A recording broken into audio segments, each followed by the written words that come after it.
5 জন ফুটবলারের সন্তান যারা ভবিষ্যতে সুপারস্টার হতে পারে। 1 নম্বর হয়তো সব রেকর্ড ভেঙে দেবে। 5 লিয়াম এনজো আলভেজ ভেরা, মার্সেলোর ছেলে, রিয়াল মাদ্রিদের বিখ্যাত একাডেমিতে খেলছে। তার রঙে রঙে ফুটবল, চমৎকার বল কন্ট্রোল, ব্রাজিলিয়ান ড্রিবলিং শৈলী আর সাবলীল টেকনিক দিয়ে সে সবার নজর কেড়ে নেয়। 4 রবিনহো জুনিয়র, সম্প্রতি স্যান্টোসের সাথে নিজের প্রথম প্রফেশনাল কন্ট্রাক্ট সাইন করেছে। তার খেলার ধরন একদম বাবা রবিনহোর মতো। সে অত্যন্ত দ্রুতগতির, বুদ্ধিমান এবং প্রতিপক্ষের ডিফেন্ডারদের কাটিয়ে ড্রিবল করে বেরিয়ে যেতে পারে। 3 কাই রুনি, ওয়েন রুনির ছেলে, যে পুরোপুরি বাবার পথেই হাঁটছে।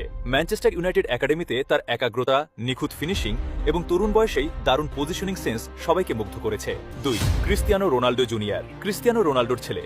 বাবা যেখানেই যান সেও সাথে যায়। জুভেন্টাস, ম্যানচেস্টার ইউনাইটেড কিংবা আল নাসর, সবখানেই সে চমৎকার খেলে। সে শীর্ষ সারির একাডেমিতে ট্রেনিং নেয় এবং বাবার মতোই শৃঙ্খলা, উচ্চাকাঙ্ক্ষা ও গোল করার ক্ষুরধার ফিনিশিং ক্ষমতা পেয়েছে।